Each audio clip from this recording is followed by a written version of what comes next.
Alors celui qui nous a rejoint ou ñaar ñi ñu ñëw fekk si ci plateau bi Moussa Touré di cinéaste bu mag comme ni ñu ko waxee woon sànq yóbbu na drapeau Sénégal fu ne et c'est l'un des meilleurs. On est très ravis de savoir que ñëw na ci plateau bi. Nous sommes aussi avec le directeur de Canal qui est avec nous. On parlera Canal aussi, n'est-ce pas? Et on parlera foot aussi, pourquoi pas. Voilà, bienvenue, merci d'être avec nous ce matin sur ce plateau. Père, c'est toujours un plaisir hein, de vous de xam ni da nga sagal sa dëkk. Bienvenue. Vous êtes en train de préparer donc un grand festival. Hein? Donc c'est un festival qui se tient du 19 juin au 22 juin 2014. Voilà. xam nga man da nga ne ma plaisir nga am. pour gis ma fii. mais man xam nga fii sama télé la. parce que base bi. quand même ci la bokk. samay doom la ñoo fi dëkk. comme ni nga ko waxee père. mais presque fii ñëpp samay doom lañu. et puis am nga sa doom boo xamante ni fii lay liggéey. exactement fii lay liggéey sama kër la sama kër la fii sama kër et puis en même temps aussi comme am télé bi quand même sama xarit la.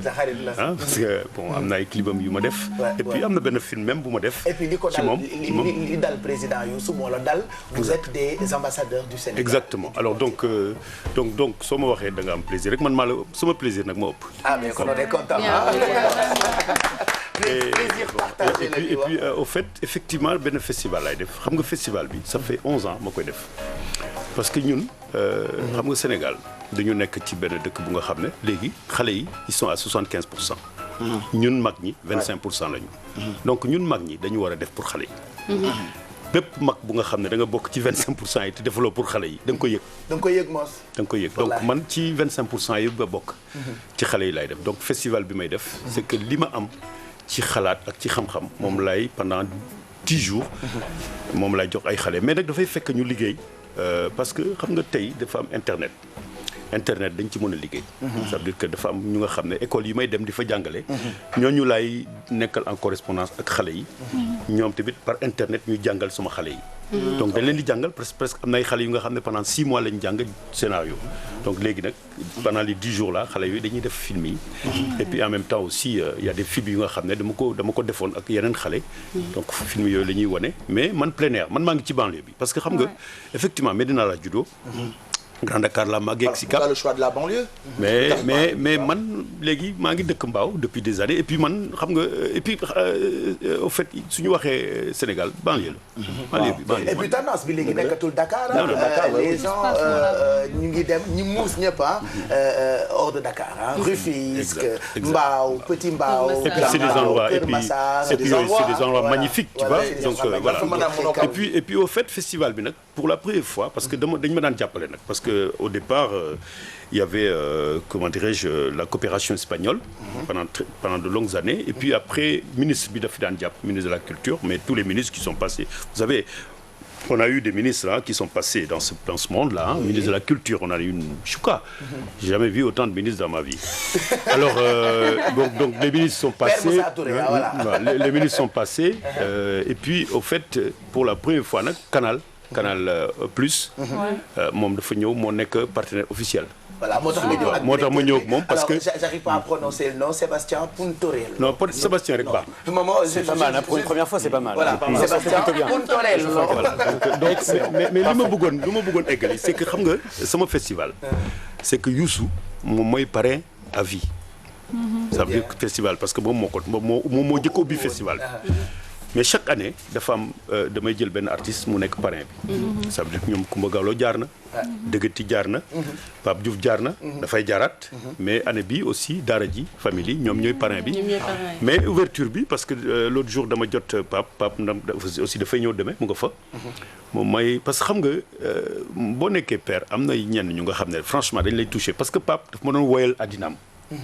xam nga loolu dafa c'est comme quelque chose bu nga xam ne c'est émouvant. ma yedd ko ci ne ko ni nga ma ko waxee noonu laa bëgg nga woye ko bu ko def neneen donc yooyu tamit aussi daf lay xaw a toucher par rapport à donc voilà donc sama festival noonu lay commencer ça va s'ouvrir avec ça ça va s'ouvrir parce que ce qu'il faudrait se rendre compte dama am benn école de formation de dessin animé parce que xam nga xale yi dañuy seetaan dessin animé donc te xale yooyu 56% lañu. xam nga si 75% yi mu leen wax 56 yi mooy moins de 20 ans dañuy seetaan dessin animé donc man am naa benn formation bu nga xam ne Wallonie de Bruxelles moo ma ko tegal donc ça fait 2 ans donc ñaari film yooyu yi nga xam ne ci affaire visa la l'obtention de visa ñoom ñoo bi festival bi voilà donc le festival qui s'intitule Moussa invite. waaw pourquoi. mais parce que xam nga comme que sànq da nga ne dem naa fu nekk xam nañ ma fu nekk. gis nga nit su fekkee nañ la xam fu nekk da nga utiliser li ñu la xam. nga am ñu ko jox. xam nga man lu tax parce que ku ma neex ma invité. am nga ci droit. ku ma neex ma invité yàlla moo ma ko may. ku ma neex ma invité parce que yaa ngi doon wax sànq ci Youssou. que ne même su amee benn muus sax. dañuy wax muus donc ñun tamit su fekkee dañu am dara. ñu ñuy tudd fu nekk parce que xam nga la dernière fois maa ngi woon festival de Cannes. tout à fait. comme jury donc man su ma neexee dama invité ku nekk ba nga xam ne année prochaine. ku nga xam ne moom mooy nekk parrain suma festival mooy directeur festival de Cannes.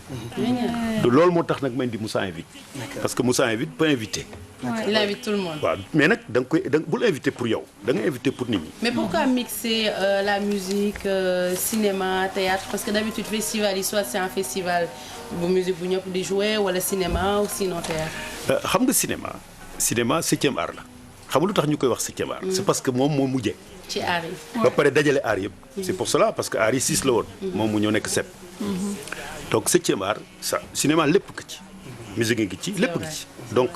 tu peux pas faire boo mënuloo wax cinéma te waxuloo théâtre mënuloo wax cinéma te mënuloo wax peinture mënuloo wax musique et puis film dafay am musique ah c'est clair et bien comédiens yi ñoo koy jouer aussi te comédiens yi dañuy jouer ci théâtre et puis il faut se rendre compte d'une chose ça veut dire que parce que ñun suñu dëkk bi dañuy war a di réfléchir mais réfléchir ay réflexion yu nga xam ne dafa xaw profonde à peu près simple parce qu'il faut pas aller dans des trucs qui coûtent cher alors tu sais au fait on ne peut pas parler d'aujourd'hui, de quelque chose d'ici sans le rap. Hein. C'est pas possible. Parce que nous sommes à 75%. Ce kër moom yaa ngi doon wax sànq c'est donc ce kër moom foo jaar déglu fa rap. Ah oui. Foo jaar déglu rap. Donc tu peux pas parler aujourd'hui de cinéma sans parler de rap. Et puis le théâtre populaire. gis ngeen duñ koy seetaanee. donc au fait yooyu laay lié. xale yi soo leen bëggee ñu seetaan dara. il faut nga jox leen nga xam ne donc voilà en gros pourquoi ma def. fii en Afrique quand on parle de Canal rime toujours avec cinéma ou sport alors Sébastien parlez-nous un peu de ce partenariat avec Moussa pourquoi cette participation à son festival. Très bien, bonjour à toutes et à tous. Déjà, permettez-moi de vous dire, je suis très heureux d'être sur votre plateau. Merci. Très heureux d'être parmi une chaîne confrère et aussi partenaire, puisque nous le sommes depuis longue date et que ces images et cette joie et ce dynamisme matinal, il franchit les frontières puisque vous êtes diffusé sur plus de 30 pays, vous le savez, en Afrique subsaharienne. Donc bravo pour ce que vous faites. Cette émission respire la fraîcheur et le dynamisme. Et si vous le permettez, et même la matinale des Sénégalais, elle n'est pas sans rappeler le petit dynamisme de la matinale de Canal aussi. Alors, il faut applaudir quand le directeur de Canal qui dit ça, quand même, ça mérite des applaudissements. Quand le directeur de Canal qui dit ça, quand le directeur de Canal qui dit ça. Allez. Ah, vous avez compris.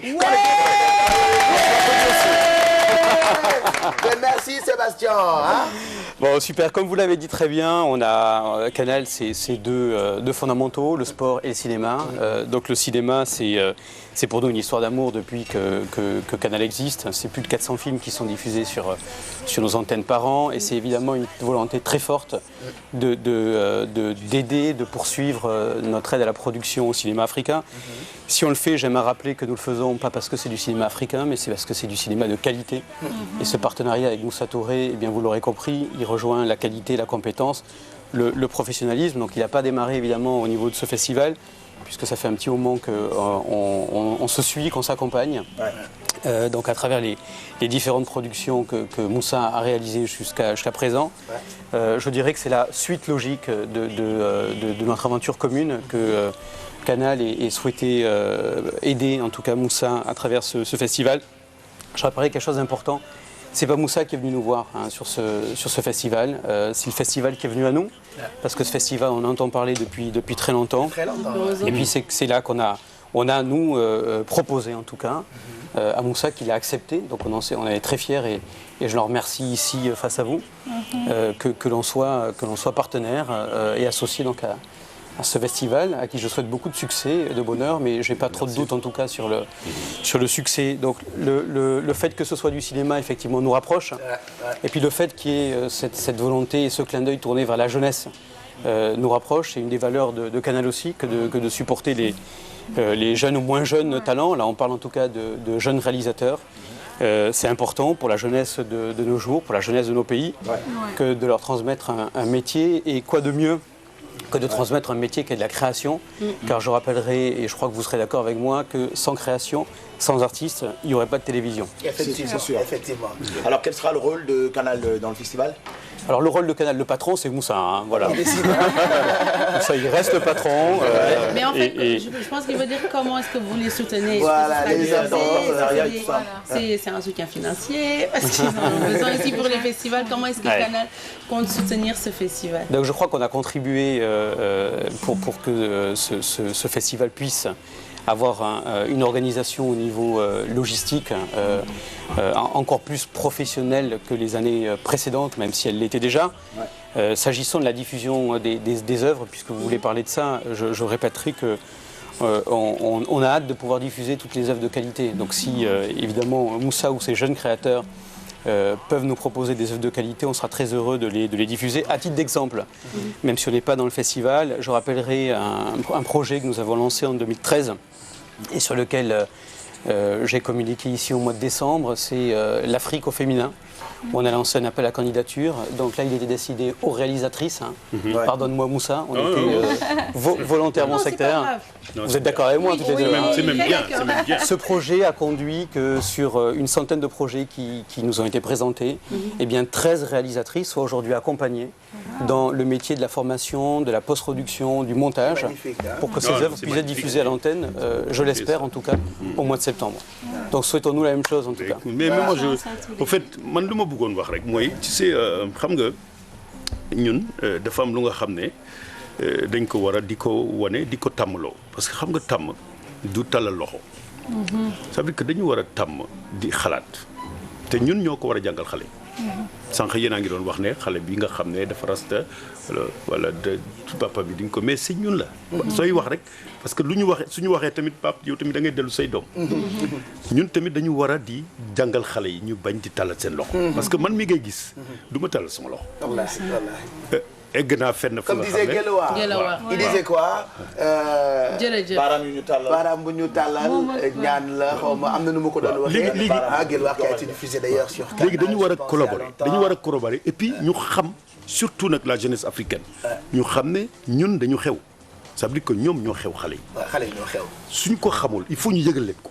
parce que xam nga tàllal sa loxo da nga yëgul yooyu yaay kan. man nag sama rôle ci samay festival ak samay collaboration yu may ànd ak nit jamais. Ça veut dire ce que je disais tout à l'heure, parce que tu me l'as redit la dernière fois quand on était ensemble, tu disais que ce qui était plaisant chez moi, je ne tends pas la main. Je ne tends pas la main parce que j'ai jamais tendu la main à Canal. C'est une collaboration dont j'ai besoin. Il faudrait qu'on apprenne à la jeunesse comment collaborer. Donc je vais revenir en Wolof parce que ce qui est magnifique ici chez nous, c'est que nous sommes des francophones. Nous sommes vraiment des francophones. Ce qui est magnifique aussi chez nous, Sébastien, il comprend le Wolof. Et bien sûr. Il est là. Bien sûr. Alors, Il comprend tout. donc voilà. Donc au fait, Je parlerai Wolof la prochaine fois. Pas tout de suite. En fait, c'est ça les vertus yu nga xam ne ce festival moom lay indi. Ça veut dire que faire du cinéma, c'est avant tout mooy nga xalaat. Alors l'événement qui démarre donc demain, qu'est-ce qui est prévu? Est-ce qu'il y a possibilité pour ceux qui ne sont pas encore dedans de s'inscrire? Naka la ñu mën a def pour bokk ci festival bi ak fan exactement la ñuy ñëw suba pour démarrer ndoo ak festival bi Moussa invite. Alors xam nga bokk bi. am na ñu nga xam ne ça fait 6 mois ñuy liggéey ces 6 enfants là 6 jeunes là ñoom ñooy ay xale yu jigéen ak yu góor ay jeunes la ñoom dañuy commencer démarrer pour tourner seen film yi. mais sur ay divers sujets nag. parce que ci xam nga xale yi da nga leen di déglu rek. soo leen dégloo di nga gis lu ngeen xam ne mooy seen problème liggéey. am na xale bu jigéen bu nga xam ne sama doom bu jigéen moom ci la bokk moom mode la mode chez les jeunes filles là les piercings. Donc ça lui pose un problème. ci loolu lay liggéey. D'accord. Bon dafa et puis am na benn. je vois Mbarane aussi. non Mbarane def nañ ko ba pare. kooku Mati Diop moo ko def xale boobu. mais c'est un film magnifique hein. C'est comment les filles sélectionnent les mecs quoi. Ça collectionne bien ah Mati voilà. Écoute c'est un film magnifique. Donc voilà donc demain. Elle est dans une famille de cinéastes. Exactement. Alors xam nga léegi donc festival bu ngay am Mbao. En plein air la place de Petit Mbao. gis nga ci da ngay toog ci géej gi ay chaises la ñu teg. C'est une grande place il y aura 8000 personnes. Donc et puis tu vas Gorée tu entends la mer et puis les films. Donc, et puis Arcos ñoo fay nekk ñoo ko ubbi il y aura Pape Diouf. Dara ji normalement tey la 18 tey ci guddi la ñuy egg donc ñoom samay doom lañu. Donc ñoom dañuy ñibbi après le demain ñoom ñooy nekk parrain bi donc ce sont eux qui vont l'ouvrir. ñaari film yooyu ma leen di wax dessin animé yi benn bi yaakaar lu tudd. benn bi uti ko. parce que xam nga man dessin animé. dama koy utiliser non pas comme ñi ñuy def dama koy utiliser comme ay documentaire ça veut dire que dafa am lu ma ciy wax. parce que dessin animé comme que xale yi dañu koy seetaan. mais nañ leen ci éduquer. parce que ce qu'on ne comprend pas dans ce pays là. c'est avec le dessin animé qu'on peut éduquer nos enfants. les 20 et ils se rendent pas compte il faut qu'ils se démerdent dans leur tête là pour réfléchir. pour se dire mais qu'est-ce qui fait que on peut éduquer des enfants. Les enfants ils sont tous collés sur les dessins animés. Qu'on fasse des dessins animés qui parlent de nous et qu'on les éduque. Voilà. Donc boobu ñaar yooyu mooy gën donc il y aura peut-être beaucoup de parce qu'il y a les écoles qui vont être là-bas et puis après film yi nag commencé. Voilà. C'est que des courts-métrages yi nga xam ne defoon naa ko parce que en fait j'ai produit 80 courts-métrages wow. Depuis que may def festival bi mais xam nga ñaata lañ ko produire 20 000 CFA. C'est que da ngay liggéey 6 mois avec internet après ma jox la 20 000 ne la doo dépasser 30 kilomètres fi nga koy defee xalaat la.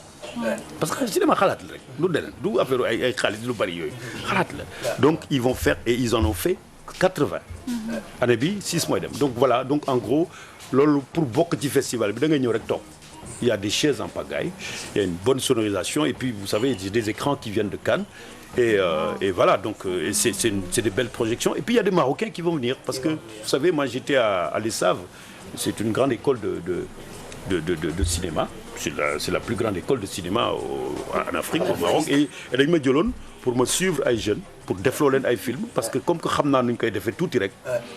donc non boo nañu wax tuuti léegi dama def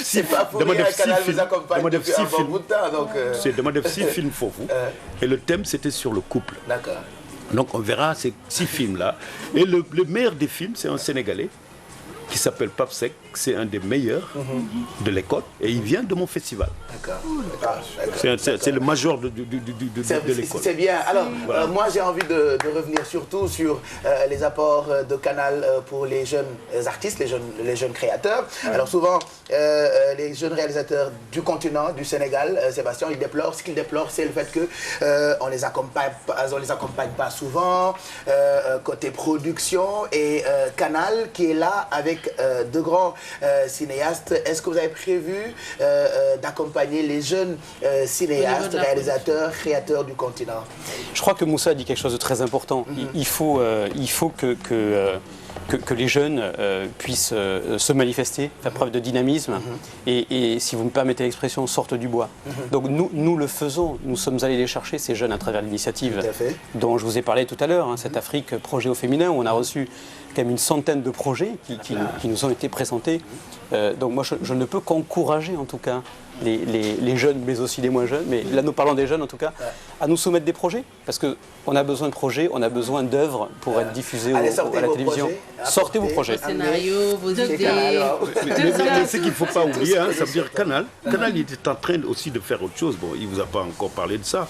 Canal est en train de faire une autre chaîne, une chaîne qui va diffuser en fait des sketchs là, donc c'est pas même pas des séries. Voilà. Canal va être un grand concurrent, il faut faire attention parce que des séries sénégalaises. Mais ça là, je crois que et là je vais devenir crypté en fait. C'est pour vous dire que non mais xam nga lu tax ma wax leen loolu. C'est parce que c'est pour vous dire que ma ne xam nga lan la dafa am lu xew. ñun ñu nga xam ne ñooy yëngatu di dem di dellu si. ci mbir boobu ci biiru cinéma. Nit ñi ils se rendent même pas compte nu ñu xewee. dañoo am ay histoire.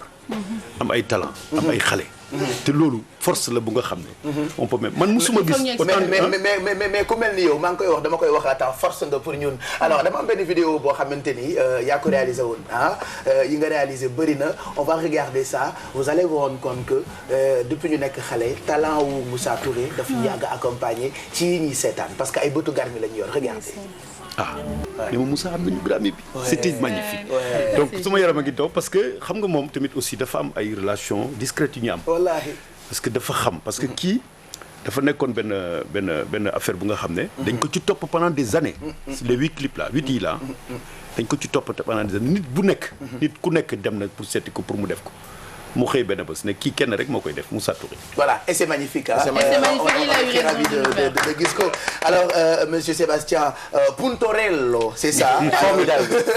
Merci d'être passé nous voir. C'est moi qui vous remercie. Et voilà donc vous êtes avec Moussa Touré dans le festival Moussa invite et c'est cool voilà Canal qui accompagne donc C'est à vous. Moussa pour le festival merci. Merci à vous pour votre accueil. Bonne journée.